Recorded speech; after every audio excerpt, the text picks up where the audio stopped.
St. Lucia, this is Open Mic, and we are back to the second segment of our program. When we left off, we were talking about what input the government can offer as far as private schools are concerned, and I asked Paul to highlight that area because he's been in Canada.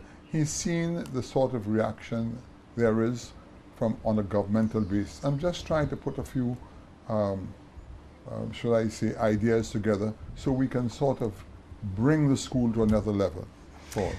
Well, I think the first thing to make everyone understand, not just the ministry, is that the school, aside from being a non-for-profit school, almost 70% of our population is St. Lucian kids. After that, I mean, we've got 9% from the UK, about 7% from the US, and about 15 other countries make up the last 23%. So, offering governmental support and offering financial support to the school would be an absolute advantage for us. And again, we're supplying an opportunity for St. Lucian kids to work in a world-class environment based on the curriculum, based on the quality of the teachers.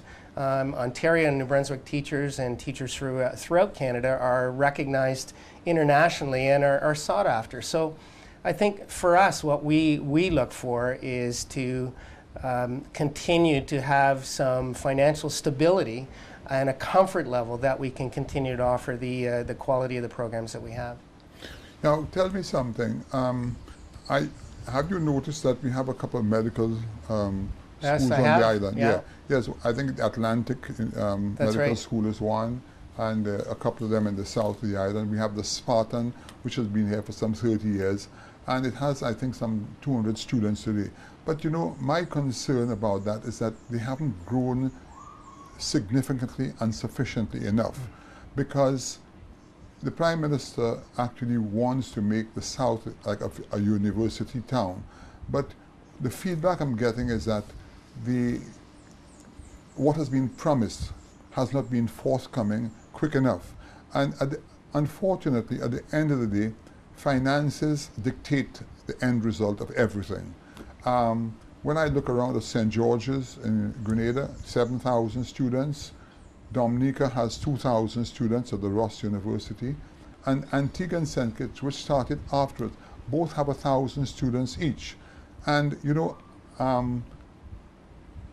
while you were here, something has come up to me, and that is, there's some excellent universities in Canada.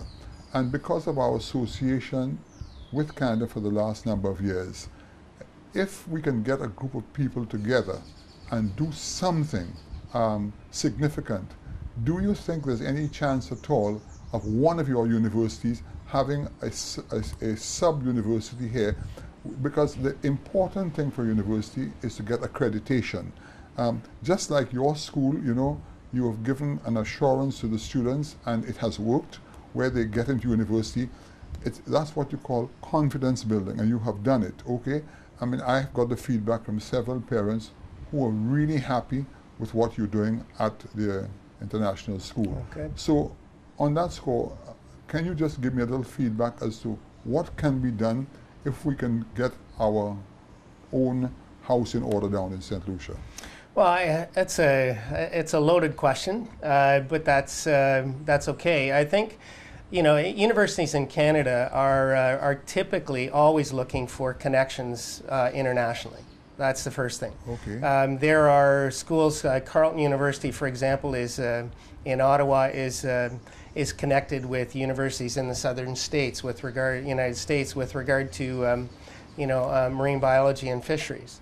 So there are universities throughout Canada that are tied into other universities and so on internationally. The connection that can be made. So in answer to your question, it's an absolute possibility. What has to occur, of course, is there has to be a connection between the two universities as to what would be the advantage of Atlantic Medical University and Toronto University, for example, hooking up. So I mean, those are possibilities. It would also be something to look at from a governmental perspective that would allow for students through St. Lucia, through the college system, to be able to connect with the, with Atlantic While being medical on that students. subject, Junior is going to highlight some photographs of what I have planned for St. Lucia. As a matter of fact, on April 21st this year, I think the Invest St. Lucia is having a seminar at one of the hotels. I think it's the Bay Gardens Inn, and where they're going to highlight their interest in promoting development.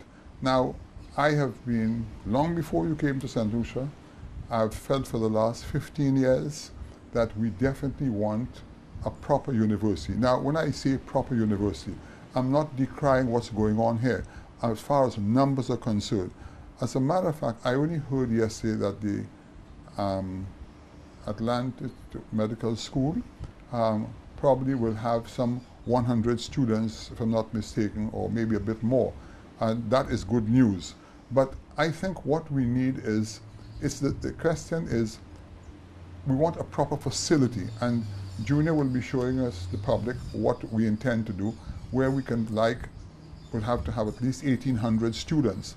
And you see, if you're talking 1,800 students, and a University of Toronto, or whatever the case may be, as a subsidiary down here, well accredited, we'll be well on our way, because more than the education aspect, what it will do for St. Lucia is create a stimulus towards our economy, because when you have 1,800 students, these people live on island, they rent homes, it could be the start of a small housing development where people can invest a bit, and it could be a kickstart, because in the world we're living in today, the whole situation has changed dramatically.